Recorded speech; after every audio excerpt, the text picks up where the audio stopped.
In this part of the training, we'll take a look at how you can customize settings for SPCAF and configure how SPCAF should behave. Check it out.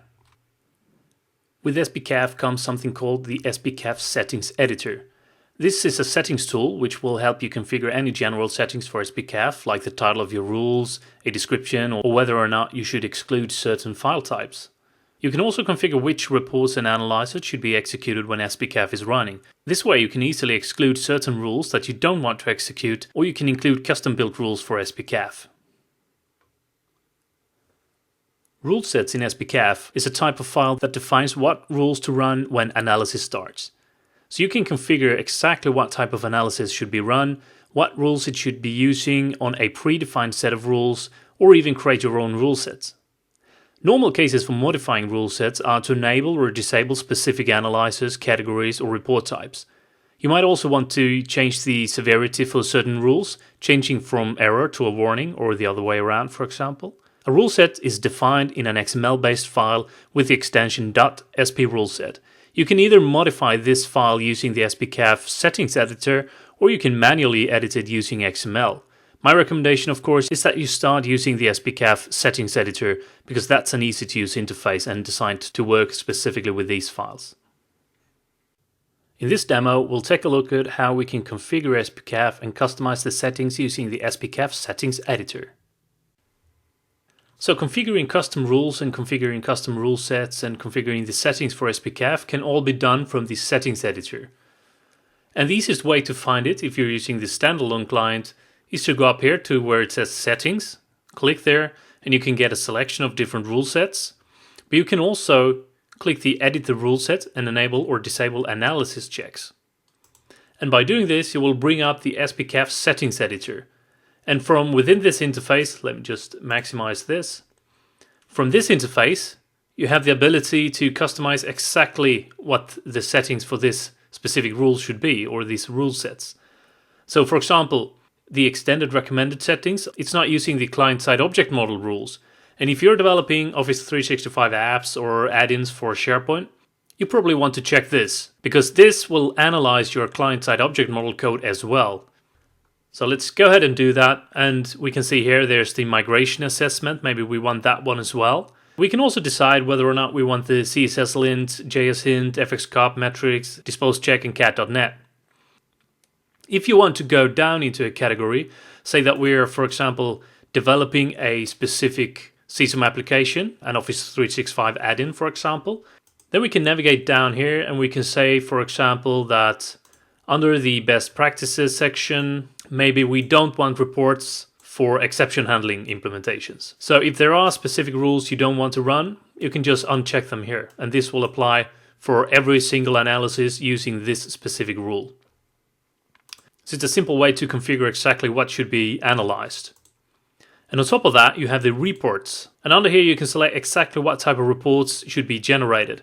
Maybe you don't want the information about exceptions, then you will untick this box. So under each of these sections, you can find different categories for every report. And it's an easy way to customize exactly what should appear in the report. So for example, if you're generating an automated developer documentation for Word, then maybe there's a few of these sections you don't want to contaminate your document with. Then you can just uncheck them, run the analysis, generate the Word document, and you're done. You can obviously set a title to your specific configuration. My specific config. In addition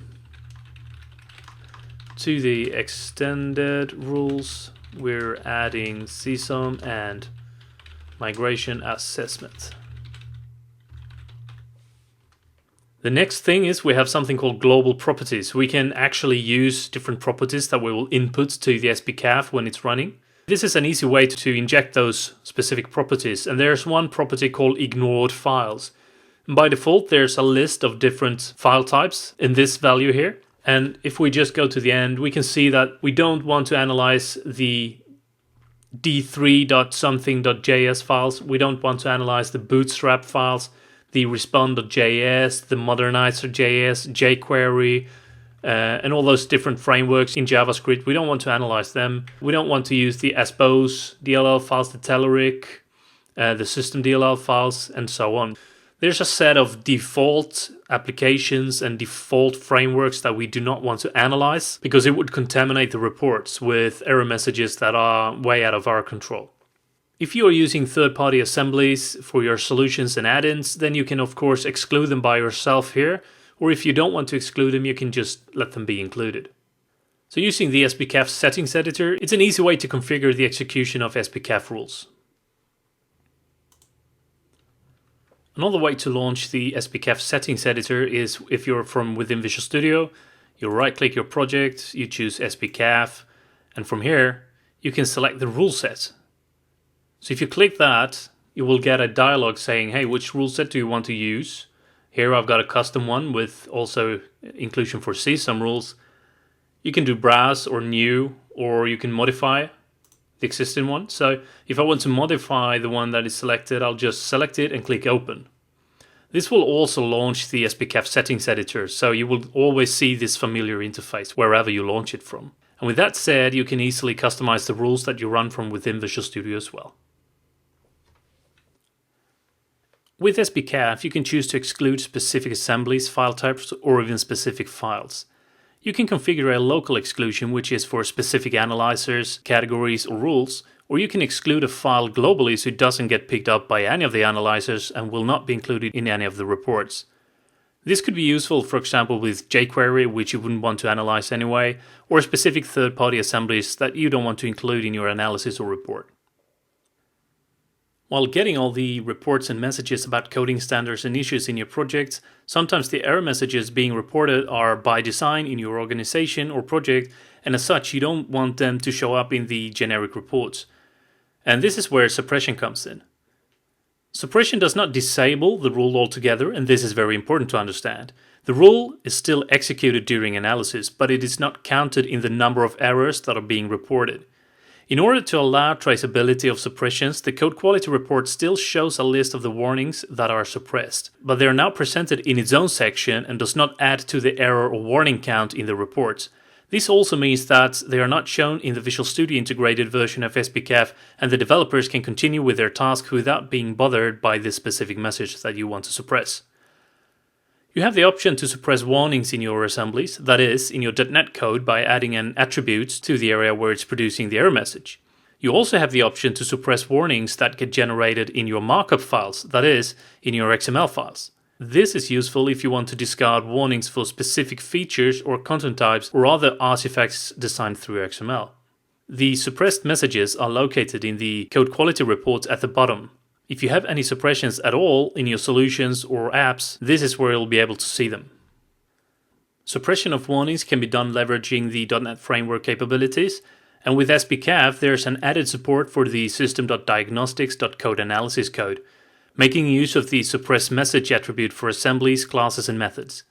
This also means that we are able to suppress messages by adding an attribute in our code where we want to hide a message from the reports or metrics, just like you can see in the screenshot. What's important to know though is that suppress message attribute is a conditional attribute which is included in the IL metadata of your managed code assembly, and only if the code analysis compilation symbol is defined at compile time.